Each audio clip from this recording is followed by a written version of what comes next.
প্রতি বছর বাংলা নববর্ষে পান্তা ভাত নিয়ে চলে নানা আলোচনা, কিন্তু এখনও কি ভেবেছেন এই পান্তা ভাতে ঠিক কী কী পুষ্টি উপাদান থাকে আর এটি আমাদের শরীরের জন্য কতটা উপকারী?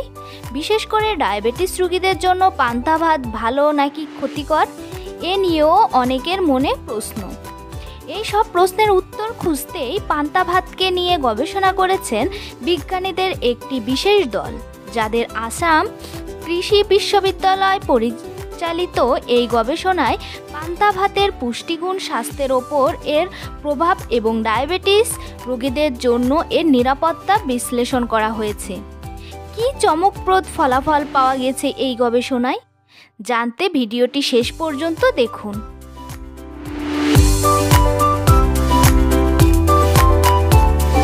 আসসালামু আলাইকুম, রেশমা হেলথ টিপসের থেকে সবাইকে স্বাগতম।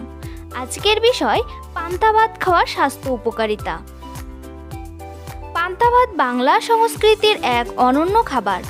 আমাদের গ্রামীণ জীবনে এটি শুধু পহেলা বৈশাখের আয়োজনেই নয়, বরং প্রতিদিনের সাধারণ খাদ্য হিসেবেও জনপ্রিয়। সারা রাত পানি ভিজিয়ে রাখার ফলে ভাতে স্বাভাবিকভাবেই ফার্মেন্টেশন হয়। এতে তৈরি হয় উপকারী ব্যাকটেরিয়া, যা হজমে সাহায্য করে এবং অন্ত্রের স্বাস্থ্য ভালো রাখে। এ কারণে সকালে পান্তা ভাত খেলে পেট হালকা লাগে, খাবার সহজে হজম হয় এবং গ্যাস্ট্রিক কমে। গরমের সময় শরীরে অতিরিক্ত তাপ উৎপাদন করে এবং ঘাম ঝরার ফলে ভিটামিন, লবণ, পানির ঘাটতি দেখা দেয়।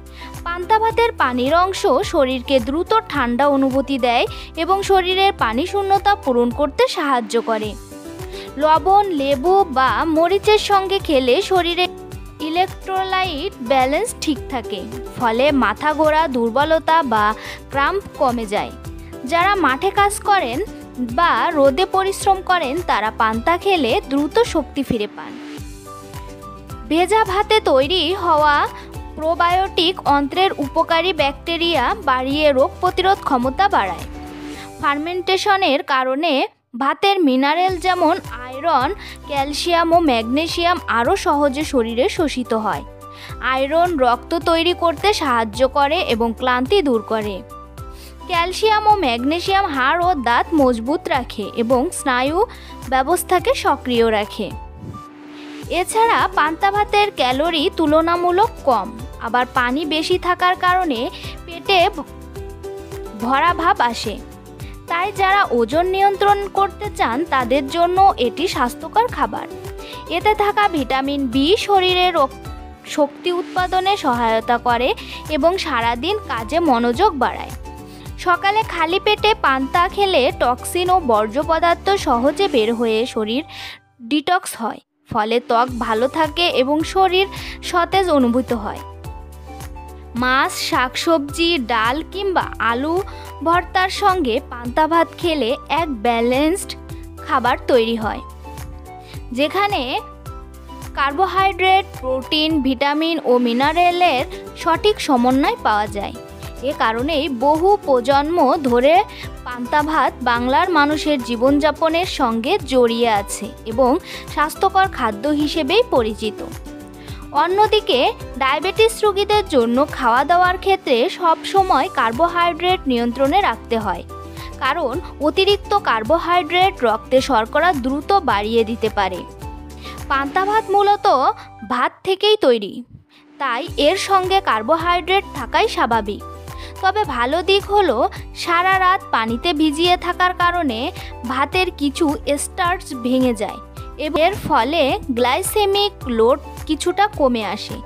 এজন্য পান্তা ভাত সাধারণ ভাতের তুলনায় রক্তে শর্করা ধীরে বাড়াতে পারে।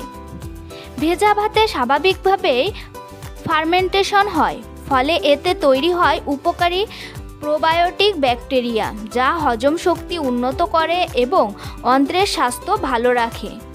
গরমের দিনে পান্তা ভাত শরীর ঠান্ডা রাখে, পানি শূন্যতা কমায় এবং শরীরে এক ধরনের স্বস্তি এনে দেয়, যা ডায়াবেটিস রোগীদের জন্য ভালো। তবে সতর্কতা আছে, পান্তা ভাত খারাপ নয়, কিন্তু পরিমাণে নিয়ন্ত্রণ খুব গুরুত্বপূর্ণ। বেশি লবণ, ভাজা মাছ বা চর্বিযুক্ত খাবারের সাথে খেলে রক্তচাপ ও রক্তে শর্করা বাড়তে পারে। তাই পান্তা ভাতের সাথে সবজি, ডাল ভর্তা বা টক জাতীয় কম লবণযুক্ত কিছু খাওয়াই উত্তম। সঠিকভাবে নিয়ন্ত্রণ করে খেলে পান্তা ভাত ডায়াবেটিস রোগীদের জন্য তুলনামূলকভাবে নিরাপদ, কিন্তু অতিরিক্ত খেলে রক্তে শর্করা বাড়ার ঝুঁকি থেকেই যায়। ডায়াবেটিস রোগীরা সপ্তাহে কয়েকদিন পরিমিত পরিমাণে স্বাস্থ্যসম্মত সাইড ডিশের সাথে পান্তা ভাত খেতে পারেন, তবে নিজের শারীরিক অবস্থা অনুযায়ী চিকিৎসকের পরামর্শ নেওয়াই সবচেয়ে বুদ্ধিমানের কাজ। পান্তা ভাত যেমন পুষ্টিকর, তেমনই কিছু সতর্কতাও আছে। চলুন সতর্কতাগুলো জেনে নিই। পান্তা ভাত অবশ্যই পরিষ্কার পানিতে ভিজিয়ে রাখতে হবে। নোংরা পানি হলে পেটের সমস্যা হতে পারে। সারা রাত ভিজিয়ে রাখা ভাত বেশি সময় রেখে দিলে ক্ষতিকর ব্যাকটেরিয়া তৈরি হতে পারে, তাই পরদিন সকালের মধ্যেই খেয়ে নেওয়া উচিত। যাদের গ্যাস্ট্রিক আলসার বা অ্যাসিডিটি বেশি, তাদের জন্য লেবু বা কাঁচা মরিচ কম ব্যবহার করা ভালো। ডায়াবেটিস রোগীরা খাওয়ার পরিমাণ নিয়ন্ত্রণে রাখবেন, কারণ এতে কার্বোহাইড্রেট থাকে। পান্তার সঙ্গে অতিরিক্ত লবণ খাওয়া স্বাস্থ্যের জন্য ক্ষতিকর, রক্তচাপ বাড়াতে পারে। দীর্ঘ সময় রোদে রাখা বা বারবার গরম ঠান্ডা করলে খাদ্য বিষক্রিয়ার ঝুঁকি বাড়ে। যাদের ঠান্ডাজনিত সমস্যা আছে, তাদের নিয়মিত খাওয়ার আগে ডাক্তারের পরামর্শ নেওয়া উচিত। তাই মনে রাখতে হবে, পান্তা ভাত শুধু ঐতিহ্যের ঐতিহ্যবি নয়, এটি গরমের সময় শরীরকে ঠান্ডা রাখা, পেটের সমস্যা দূর করা, পরিশ্রমের পর ক্লান্তি কমানো এবং রোগ প্রতিরোধ ক্ষমতা বাড়ানোর একটি সহজ, প্রাকৃতিক ও পুষ্টিকর উপায়। তো বন্ধুরা, ভিডিওটি ভালো লাগলে অবশ্যই লাইক, কমেন্ট এবং শেয়ার করতে ভুলবেন না। আরও এমন স্বাস্থ্য সম্পর্কিত ভিডিও পেতে চ্যানেলটি এখনই সাবস্ক্রাইব করুন। ধন্যবাদ সবাইকে।